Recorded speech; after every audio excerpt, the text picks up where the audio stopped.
Hello, this is Andrea Jones. This is my introduction. This is for EDL 853. This is my very first class for Fort Hays State University and also my very first ever podcast. A little bit about myself. I'm currently in Olathe, Kansas. I did my undergraduate work at Kansas State University and I majored in elementary education. This is my 14th year in public education. It's predominantly been in Kansas. I spent 1 year in the state of Washington, and the last previous 2 years I've been in Colorado. Majority of my teaching experience has been the elementary school setting. I am currently teaching 7th grade science in Olathe Public Schools in Olathe, Kansas. I'm new to the school and, of course, to the district. I was actually a late hire. I started school after school had actually started. This is a new content area for me, which is a life science. The one thing I totally love about my position is that we are extremely team-oriented. We meet daily with my counterparts and other core teachers and evaluate students' needs, growth, achievement, celebrations. I feel like this is our greatest strength for our team and for our school. Every student in our school has an iPad, so we utilize Google Classroom and other technology tools every day. One of the things, how does our school facilitate content-based learning for students with special needs? Well, first off, everything in our school, we are student-centered learning for all students. We always ask ourselves, what is the best thing for the child? So we always put that in the forefront of our minds every single day. We focus on creating experiences for our students. Our focus this year has been Teach Like a Pirate from David Burgess. It's really focuses on student motivation and interest of the student to help them be successful for all students. In the special education world, we really work with our special ed teachers and our paras to accommodate or personalize the content for individual needs. It might be students need alternative instruction or different method for understanding. We really work well with recording or presenting that different oral instruction, other hands-on or small group. Things are such as accommodations for daily work, quizzes, tests, everything we work together on.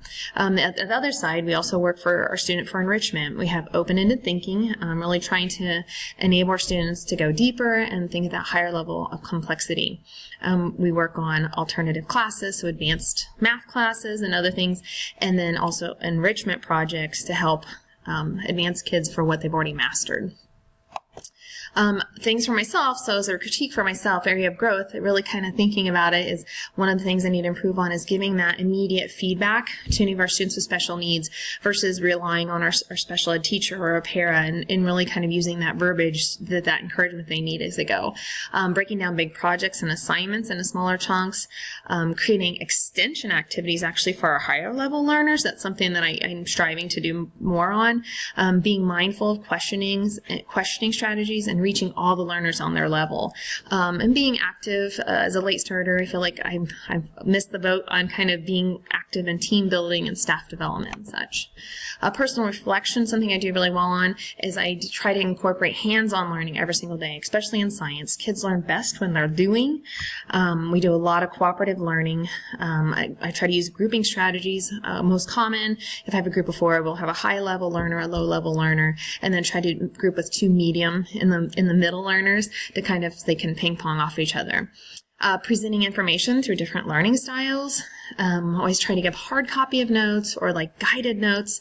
Try to utilize videos and diagrams and other visuals and try to really use technology to help students learn their best. Our school-wide plans that would enhance our special needs. I think we do a lot of these things, but just some being mindful of it on a daily basis is that collaboration weekly with team by analyzing student data, performance, and that social emotional need, that whole child, I think is really important. Adjusting and implementing what's needed for the individual.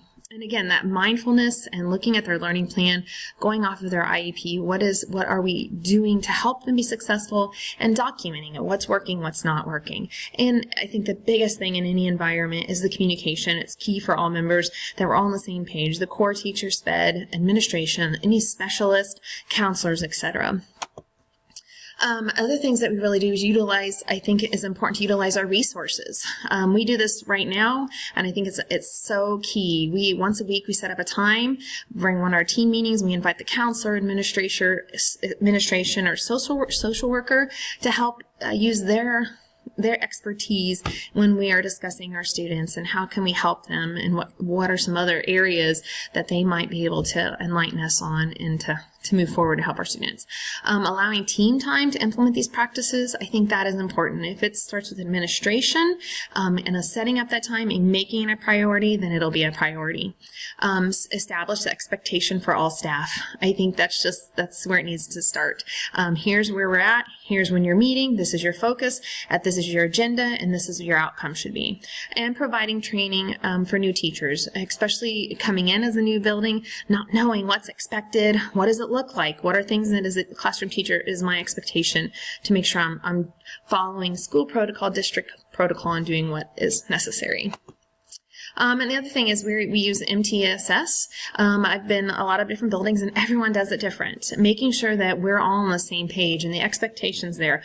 What is it for? It's a method. Maybe kids that aren't necessarily identified, but I love this documentation that travels with the student as they move on to next grades.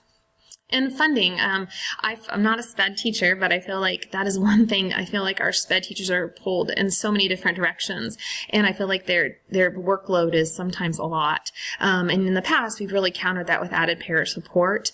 And I just feel like that's something that they have constantly need to keep working on and be mindful of. That collaboration time is essential, and I feel like in the middle school setting, it's a priority. In the past, in elementary, it's hard, it's more challenging with time restraints. So, thank you.